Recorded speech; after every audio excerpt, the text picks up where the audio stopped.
Hey, what's up, y'all? It's your boy, Real Island Boy, on Twitter, Instagram, Snapchat, Facebook, all of that at the same damn time. I'm coming to y'all with another recap of The Real Housewives of Atlanta Season 10.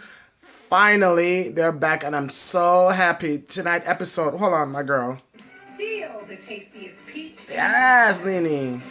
Friends come and go, but family is forever. Age is just a number, but these cheekbones are timeless. Yes, timeless cheeks. Don't mess with the boss, because you May might get fired. Okay. While some were saying I can't, I was saying I do. Call me a bad server because I always spill the tea. Sheree. I guess. Anyway, so episode 2 was on tonight. Actually, it was on a night or two ago. I apologize, but guess what? Yes, I was out the country. If y'all are following me on social media, y'all know I took me a little weekend getaway to Jamaica.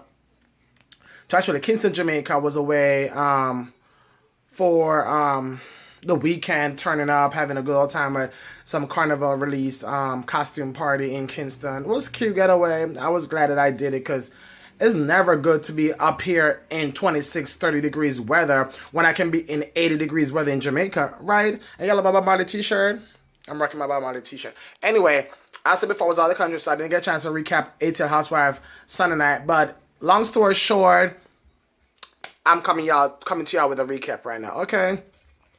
I'm just finishing up a Moscow Mule, y'all know, Jamaican white rum, because I brought back a lot of that from Jamaica.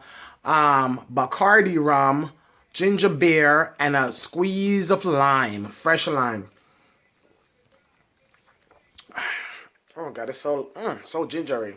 Anyway, on tonight's episode, we saw that Cynthia is testing out the waters, and she's doing a little bit of dating. The only thing I don't know, it's not bad.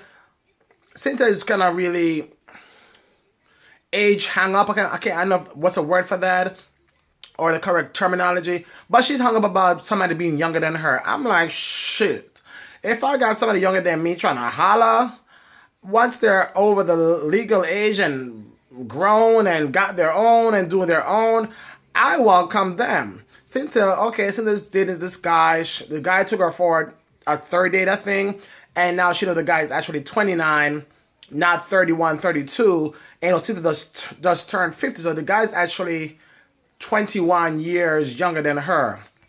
When you say it that way, it kind of looks funny. But anyway, when you look at it, love is love. You can't choose who you love. If somebody is younger than you, once they're mature, they're grown, they're independent, doing their thing, have a job, have their own place and all that stuff, why gotta be so much hung up about the age? So she had a good time at this little cute date that a guy organized for her, but she's so hung up about his age, and she just kind of want to just be cool or friends.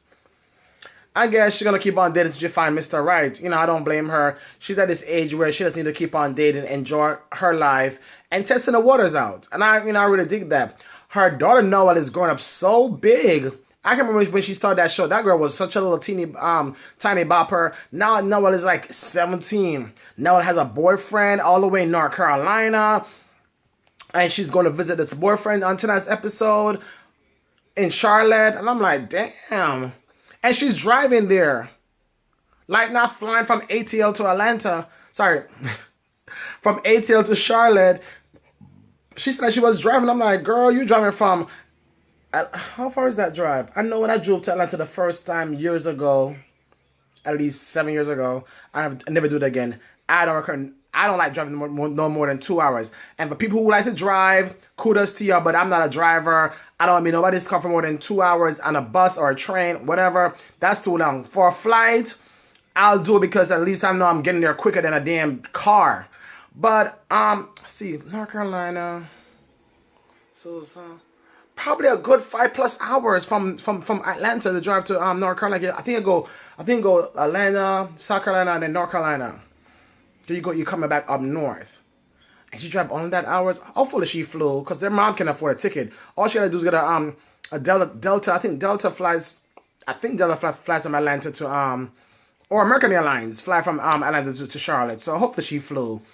But anyway, it's so surprised that her daughter's growing up so big. She's talking to her daughter about her dating life and all that stuff. So, moving right along, Portia again seems like, is it me or do y'all also see that Portia every season or every other season when Portia's on A10 Housewives, she is renting a new place or at a new place or getting a new place? I'm like, it's good that you have money to get all these new places, but why can't you not be stationary? Like, yeah, we saw some of the ladies change houses or places of, living over the period of time. But girl, every damn season you have a new place. Now she got this place, Portia Palace, and she's her sister Lauren, whatever her name is, gonna move with her with her 1.5-year-old baby, because Lauren and her boyfriend or whatever baby daddy having issues. I'm all for sharing the place with a sister or a brother, and especially when you're so tight, and especially when she's actually your business partner / assistant / whatever you call her. I don't know what you call her, but she works for you. But it's good that they're doing that. However, she was telling her mom and her sister about the last time when she went to an event, and it was when it was Cynthia's 50th birthday party, and how it was awkward seeing Candy. She said she and Candy's in an okay space. No, girl, it's not an okay space. You and Candy are not in an okay space because you went there, you give Candy this whatever, like, hey, girl, and whatever. No, you still need to talk to Candy about what happened so y'all can be in an okay space. Y'all not in an okay space yet. So moving right along, tonight we saw also Shemea talking to some life coach. I guess she's talking to somebody who's like an Ayala, Fix My Life. He's a life coach, and he's gonna, I guess, help her with dealing with all the mess that she went through with Bob Whitfield, her ex-husband. He was physically abusive, I guess also verbal and all that stuff. So she's talking to a life coach, and he said the life coach gave her a little task to do a little assignment where to talk to a few friends, basically talking to the friends as if they're her children, explain to them what happened with their father and her and their relationship, the message relationship they had throughout the years. And tonight, she did a good job by, hanging around at Candy's house, guest house. Candy have a big house, so she have a guest house too. So Candy have loan her the guest house to host her friends and try to talk about this thing that needs to be talked about with her and her children. I'm like, girl, it's been too long. Why have you not talked to your grown ass children? Kyra, who's like basically grown. You have a daughter who's like you have grown children, Sheree. Why have you not talked to your children yet about this damn situation with you and their father? Anyway, she did that little task, and she's gonna finally talk to her children. I don't know when, but she's moving to the right direction finally. So tonight was actually Shemea's bridal shower. Who's Shemea? Come on, y'all know who Shemea is. Shemea was Portia's tight buddy, Portia's right hand, left hand, backside, whatever. Every time you see Portia years ago on A10 Housewives or a year or two ago, it was Shemea there. You thought Shemea was, Portia's lover. Anyway, long story short, Shemea's getting married in Africa, Kenya, Africa, and Portia is not going to the wedding. But back up, Shemea and Candy and Sheree met up at this African boutique to buy some ensemble because she's having a bridal shower before the wedding, and is trying to wear like an African ensemble, that stuff, and headpiece, hats and stuff. Cute theme. And they're talking about how Portia, she's not coming to the wedding because she has some kind of medical condition. She cannot sit in coach.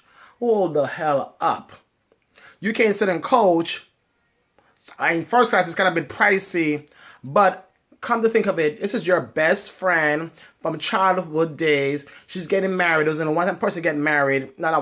One of many times people can get married, but also it's your best friend. And if you think about the fact that your friend is getting married, even if it's so far away and it costs that much, you knew about the wedding a long time ago. I think she had a wedding in the U.S., or whatever she called it, but she had a wedding here and you knew of the wedding earlier before now. Why were you not having your assistant or whoever do your affairs check out the price for the tickets and book you a first class ticket from Atlanta to wherever the wedding is going to be from earlier on? Now she's trying to do last minute booking for this wedding thing, and the tickets are pricey, she says. First of all, Portia, let me think about it. They pay you money to appear at clubs, events, all this different stuff. You get at least, I'm not even going to count your money. I'm not going to tell you how much the amount of money I know people get to do appearances when y'all are celebrities. You get money to do appearances at clubs and events and all that stuff, Portia. Then you on Dish Nation every damn day, Monday to Friday, chatting your mouth off and saying nonsense sometimes. Then you on S10 Housewives, which you're getting a check every time you appear on the show. You get check per season and per episode.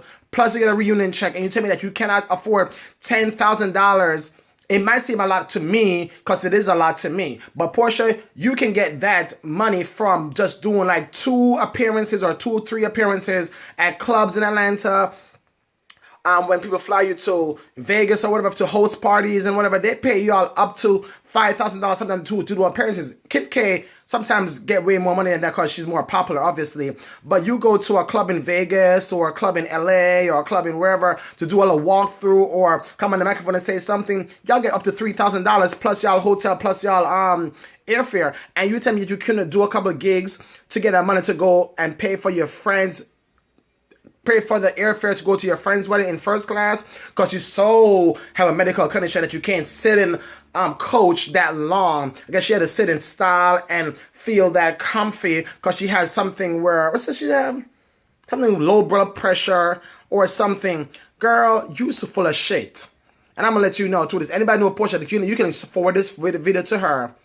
She's full of shit. There's no way you making this excuse about your medical condition and Shemea knew about this all along. Now she's bringing up this at the wedding, the bridal shower to like put you on blast where Candy is. Yeah, she needs to put you on blast because there's no way I'm going to be here sitting comfy and know that my best friend is not coming to my damn my wedding all the way in Kenya.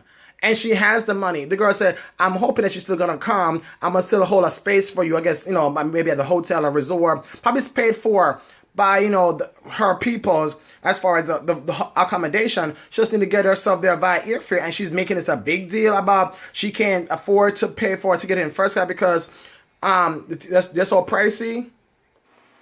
Not cool at all, Portia. And I'm not siding with you in this one. Shemea has all right to be mad. It's not like it's a friend that you just met. You're a childhood friend. You were friends a long time ago. And she's getting married. And you can't go to it because you can't sit in coach. I'll call it BS. Big BS. And then her sister Lauren's trying to chime in. But you got to understand her side of it, Shemea. And also I'm also understanding your side of it. But blah, blah, blah, blah, blah. And I'm like, whatever. Candy's over there kikiing and dying with her friend. What's her friend? Carmen, with her friend Carmen, while Sherea's sitting there in the middle between Candy and Portia, stuffing her face. She's like, to hell with y'all arguing about this damn who's coming to the wedding, who's not coming to the wedding. I gotta focus on eating this food because I'm hungry. So anyway, she wanted to leave. They finally left. She went outside, but Candy left, drove up in her I think her Land Rover or Escalade SUV, whatever. Then Sherea's outside walking. The camera fast forward 10 minutes later. Shemea is mad still and like, I can't believe you're not coming to the wedding, Portia. She's like, what more you want me to do? I told her about my medical condition and la la la. And I'm like, Portia, you're supposed to be my best friend, and you're not supporting me right now, and you're not coming to my wedding. So what kind of friend are you? She said, you guys said like I'm not being a friend or a friend to you. You said you're being a friend, but most recently I've not been seeing you, and you're not being a good friend. You're being a friend, but a good friend is like supporting me in big times like this, such as my wedding or my wedding day. And you're not going to be part of the wedding no more. I'm like, Shemea, this relationship is over. I can't wait to see what happens next week. So keep it locked here on Rastaboy TV. And make sure you follow me on social media. Because, I'm always, somewhere Snapchatting and Facebook and Instagram. And so, Real Island Boy. And also, don't forget to please subscribe to my channel here by hitting the button up top. Hit the subscribe button. Leave your comments and thumbs up the video before we go any further. And reshare it on Twitter. Forward to your friends by text or add it to their Facebook on the link. But please reshare the video. And don't forget to please subscribe to my channel here on YouTube. Thank you so much for watching. And I'll see you for another recap here on Rastaboy TV next week. Bye.